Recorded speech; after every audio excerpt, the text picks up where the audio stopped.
aratanga n'ingero z'indi mikino ahandi hantu yabibye mu buryo butomo yabivuga gutyo burya Remesha bivuzwe n'umutoza w'umwana nk'aba barwaka Claude bakiri bato bataragira experience abo umutoza wa Isigara yitwa nde yitwa Bambarushimana abo batoza bakiri bato bivuze wenda bavuga ngo ni inexperience umutoza nka Remesha yavuze ku basifuzi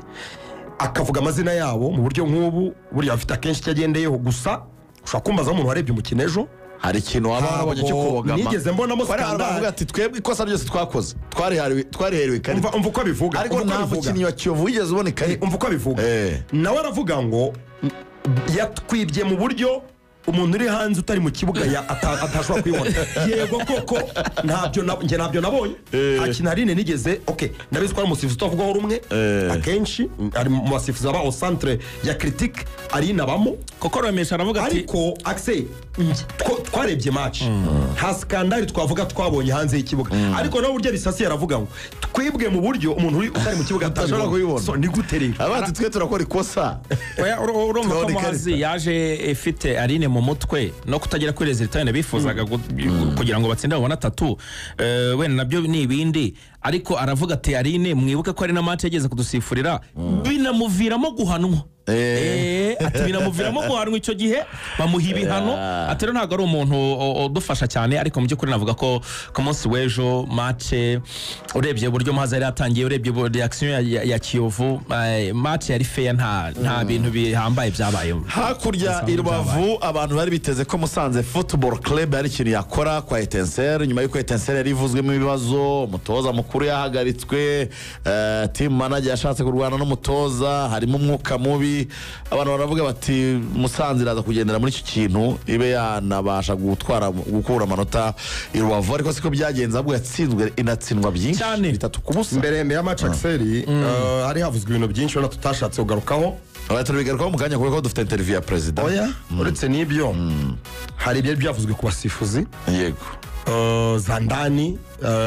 byavuzwe ko nge nagerageje kubaza muri Etincelle kuko match ni Ukunda Samuel wesifuye yego byari byavuzwe ko yewe Etincelle bahamagaye no muri federation ngo babahindurire bifuza guhindurwa abasifuzi bavuga ko abasifuzi bahawe umukino ngo ari inshuti za president wa Musanze FC Bwana Placide bararekrama cyane bavuga ko batize ubutabera kuri abasifuzi bari barangajwe imbere na Samuel Uwikunda nta cyabaye cyo kubahindura ariko abasifuzi bagomba kuba barabimenye ko equipe ya Etincelle itabashaka so iyo habaye anticipation kwinubira abasifuzi no gusaba kubahindura Axel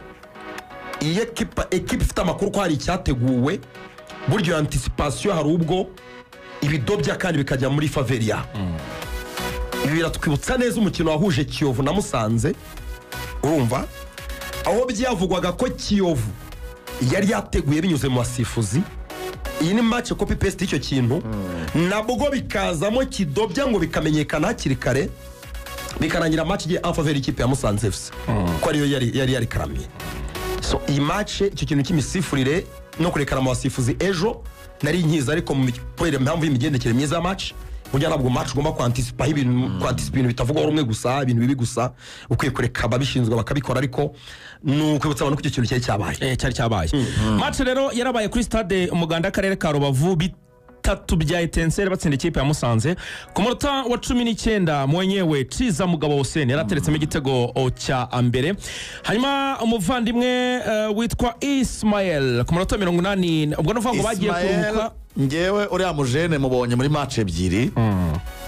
hari match ya APR Football Club yitwa Nizigimana Ismael Semele namba 11 mu ngongori siwe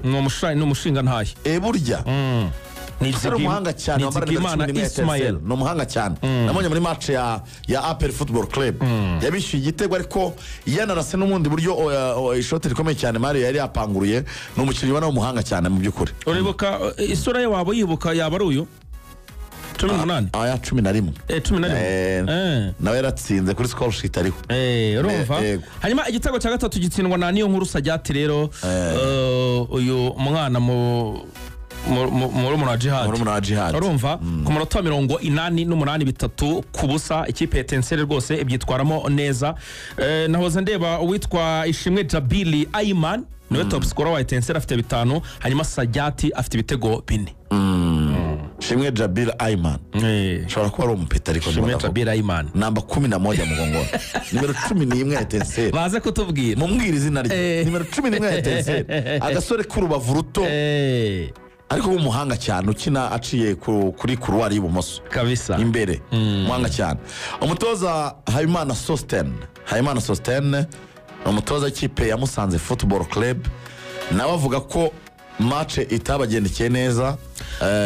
ubwo nyine abantu bahita bimenya Claude ko wenda sinzi niba twari kuza kwivugira rimwe ariko ubwo abantu bamenye yuko kuri ku ntebe y'abatoza ba equipe Kalisa Franca na Barak Hussein nibo bari gutoza Etincelle mu kanya tubanza twivuye Habimana Sosten ibyo yatangaje nyuma y'umukino. Avuga ko ntabwo byenze neza dutakaje match twifuzaga gutsinda nkuko twari tumaze tubikora. Navuga ko amabwiriza twatanze cyane mu mipira y'imiterekano mu gihe tutakaje umupira ko dufunga ama espace ntitubaha uburyo bwo kuba bakina ariko ntabwo twabashije kubyubahiriza niyo mpamvu dutakaje umukino. Navuga ko cyane mu kibuga hagati amabwiriza twari twayabakiye mu kibuga hagati ntabwo babashije kuyubahiriza. Dukora marikage dutinze rimwe na rimwe tugakora amakosa imipira y'imiterekano yashyize ko ari cyane hagati. Ni match itabakundiye navuga ko kugumana umupira ntabwo byakunze kandi twari turi ku kibuga cyiza yashyize ko rero nizo konsiye twari twahanye kudatakaza imipira kenshi cyane ariko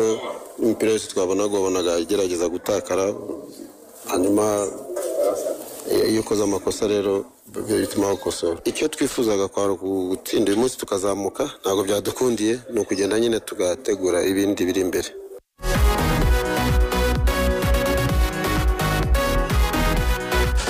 Mu mvura irimo inkuba turasabwa kwitwararika ibi bikurikira: kwihuta kugama mu nzira iri hafi ukava byihuse mu mazi,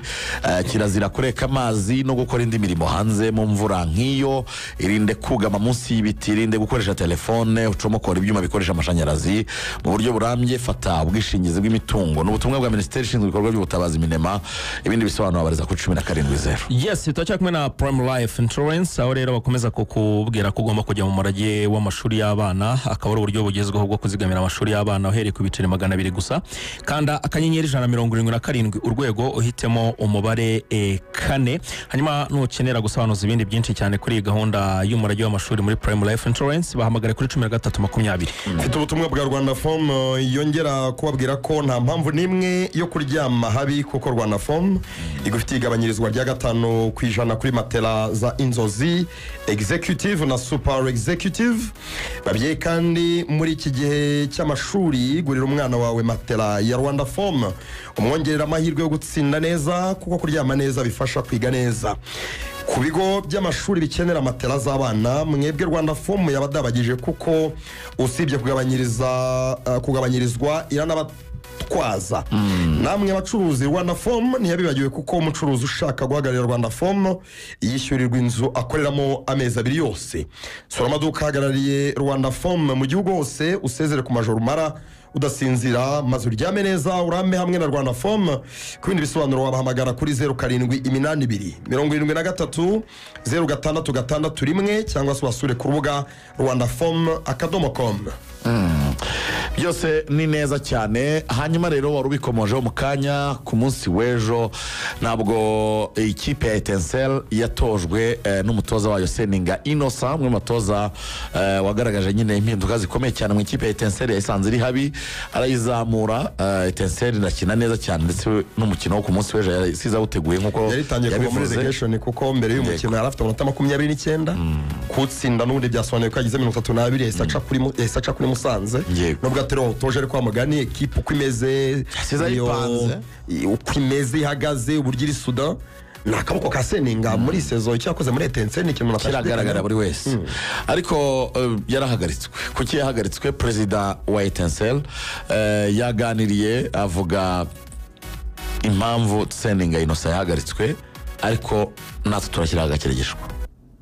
Nyuma yo kumuganiza inshuro nyinshi mu bikorwa bimwe na bimwe bidashimishije no mu bintu byacamo ekipe ibice twaramuganije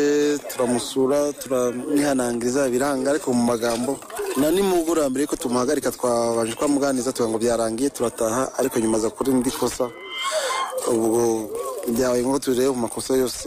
turatumuhagaritse by'agateganyo ibyo ngibyo ni ibanga ntabwo ari ngombwa ngo bigiye kwitangazamakuru buryo ibintu byose nari mu bye hanze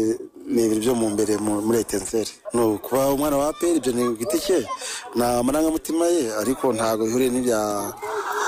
APR cyane ko yanganje na APR gusubye wabimuhora